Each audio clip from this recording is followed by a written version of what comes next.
du framework Odoo avec l'aide au départ la société Easy.nc avec Frédéric Coulon et Alexandre Aguillot, puis la société Julius.fr avec Mathieu Vatiel et la société Odoo.com avec Martin Tricot, qui m'ont formé au codage et m'ont aidé certaines fois lorsque c'était un petit peu trop compliqué à mettre en place. Alors, je vais faire une présentation d'utilisateur final et non pas des techniques de programmation. Nous allons voir pour l'instant la création d'une base de données.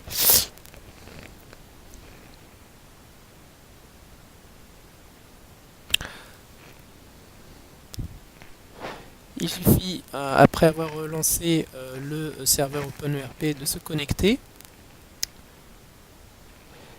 Et puis, vous allez dans Gestion de base de données. Et vous choisissez un nom de base de données. Appelons-la mon cabinet.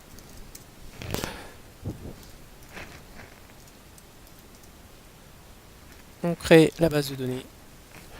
Alors, c'est peut-être pas la présentation la plus passionnante, car évidemment cela se fait qu'une seule fois au début. Il y a des temps de chargement. Voilà. Il y a un certain nombre de choses à paramétrer. On commence par se mettre à la bonne heure. Donc, comme ici on est en Nouvelle-Calédonie, eh bien on met Nouméa, sinon il va s'en plaindre. Je vais peut-être vous le mettre, je laisse en anglais pour l'instant. Save.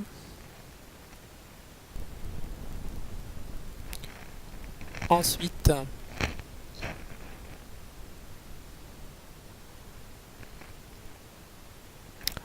nous avons un certain nombre de modules déjà installés et il nous faut installer de nouveaux modules. Alors je vous présenterai un petit peu comment ça fonctionne dans d'autres vidéos. Là je vais essayer d'aller un peu vite pour passer aux choses plus intéressantes. Donc il installe l'ensemble des éléments qui ont été codés pour le module d'ophtalmologie. C'est codé en Python et en XML. Il y a aussi du Java, mais personnellement je n'ai absolument pas travaillé sur le Java, n'y connaissant pas grand chose. Par contre, Python c'est assez facile de se former. Et le XML encore plus.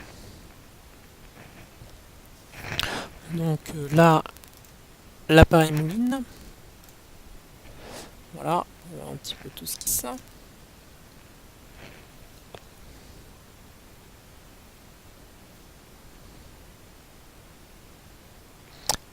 Il récupère essentiellement toutes les données du XML.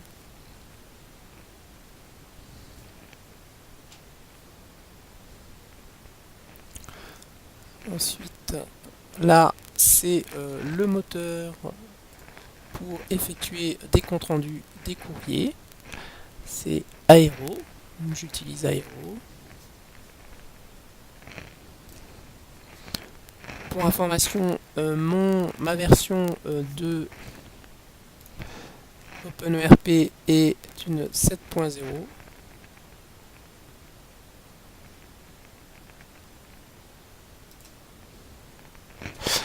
Voilà, c'est fait. Je crois qu'il faut le faire une deuxième fois. Je ne sais pas du tout pourquoi.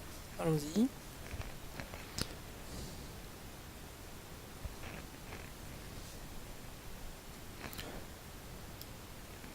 Ça mouline.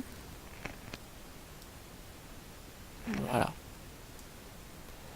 Ça mouline encore. Donc là, il faut configurer la partie comptabilité,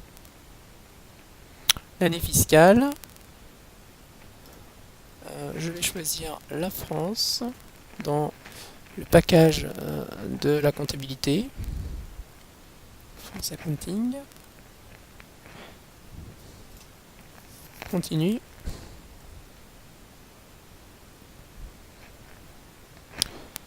Désolé, ça mouline, mais bon, et on vous rendez compte un petit peu comment ça fonctionne. Il y a aussi un serveur FTP pour avoir accès au compte rendu et courrier.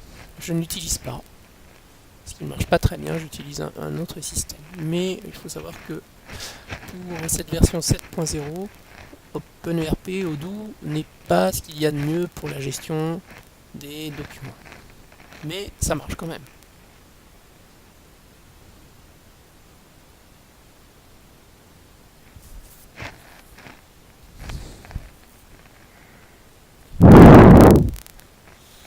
Voilà.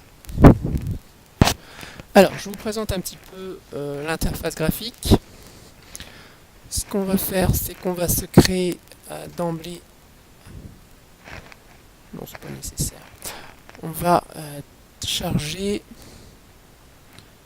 une autre langue.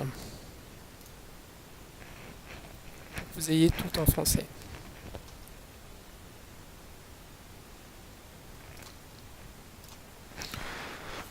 Il y a un module de traduction qui est très puissant. Bon, je l'ai peu utilisé, donc il y a encore beaucoup de choses que j'ai codées en anglais et qui seront présentées en anglais. Mais quand même, vous allez voir la différence, puisque nous allons changer la langue de l'utilisateur administrateur. Et vous allez voir, ça change quand même pas mal de choses, au niveau des menus notamment. Vous voyez par contre que bon, ophtalmologie c'est resté en anglais parce que j'ai pas encore pris le temps de traduire. Alors, OpenERP, ou plutôt Odoo, c'est toujours pareil. Vous avez ici un bandeau noir avec des menus. Chaque fois que vous cliquez sur un des menus, vous avez à gauche, en colonne, de nouveaux menus avec des sous-menus.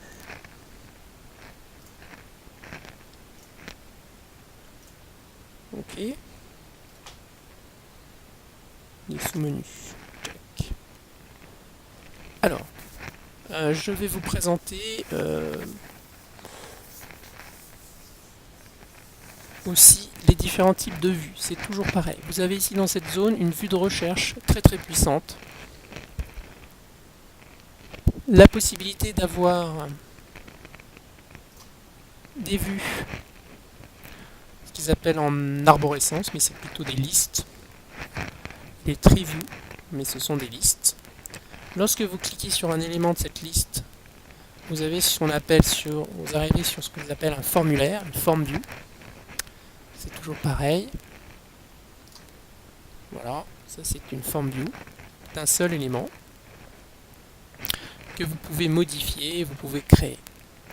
Donc, par exemple, là ici, vous pouvez créer de nouveaux types d'anesthésie ou les renommer si ça ne vous plaît pas. Modifier, vous pouvez l'appeler péribulbaire 2. Enregistrer. Vous pouvez la créer. Péribulbaire 3.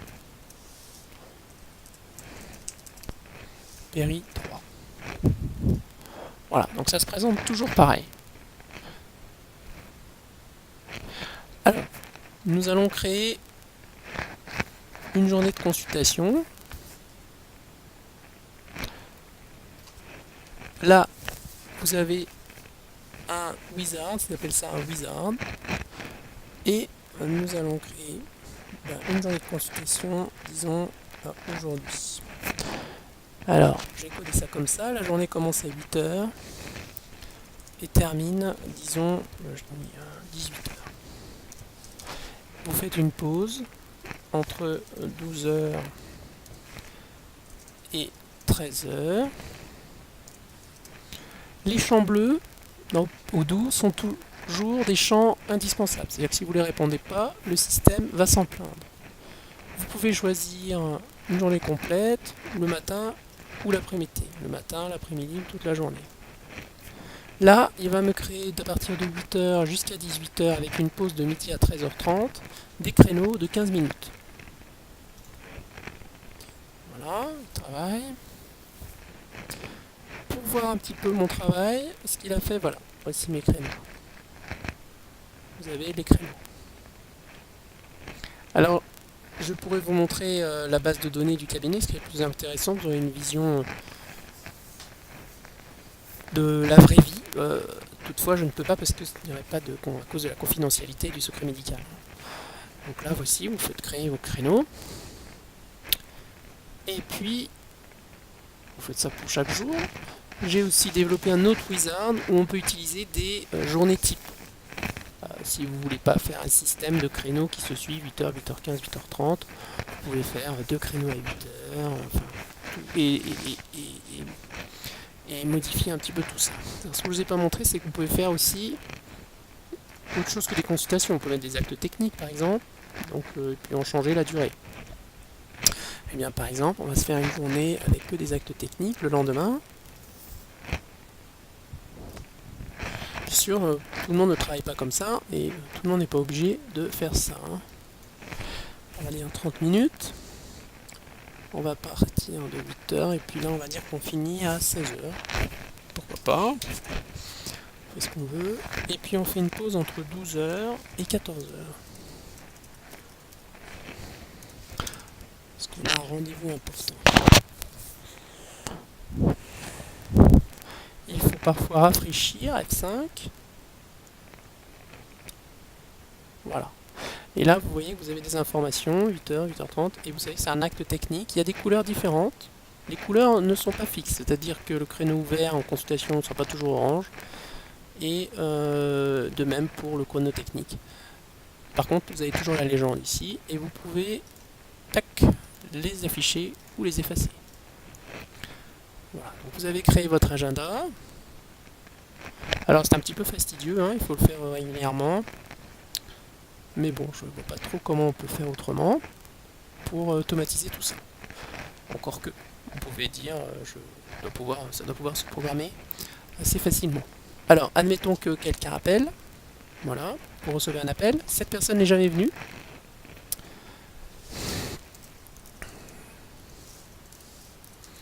Alors, il y a un bug, je ne peux pas mettre d'accent. Voilà, je reste comme ça. Et puis, j'ai un certain nombre de rendez-vous. Donc là, vous voyez, j'ai une vue formulaire, caractéristique. Je peux rentrer un certain nombre de données. Les champs obligatoires, évidemment, c'est son nom. Le prénom n'est pas obligatoire. Le sexe est obligatoire. Et puis la date de naissance, 10 12 1948. Enregistré.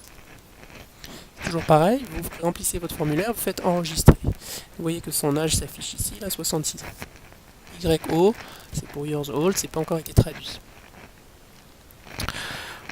Vous pouvez faire un certain nombre de choses. Vous pouvez prendre un rendez-vous, vous pouvez consigner un appel.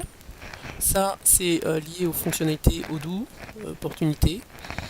Bon, c'est plus destiné aux sociétés commerciales. J'ai pas pris le temps de coder la disparition de ce bouton, mais c'est aussi faisable. Là, vous aurez accès à la liste de toutes les consultations. Comme il n'en a pas eu, ça ne donnera rien. Là, vous avez accès à l'ensemble des mesures que vous avez fait. Je vous montrerai dans une autre vidéo. Et ça, c'est un bouton avec la liste des conclusions de chaque consultation. C'était intéressant pour la prise de rendez-vous pour un secrétariat. Par exemple, j'ai mis ça en place pour un secrétariat à distance. Ils n'ont pas grand-chose comme accès, pas grand-chose comme information. Ils ont accès aux conclusions des dernières consultations.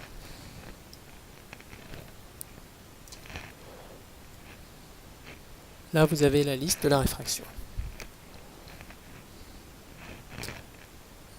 Ça, c'est les comptes rendus, la liste des comptes rendus. Bien, je crois que je vous montrerai tout cela dans une autre vidéo. A bientôt, au revoir.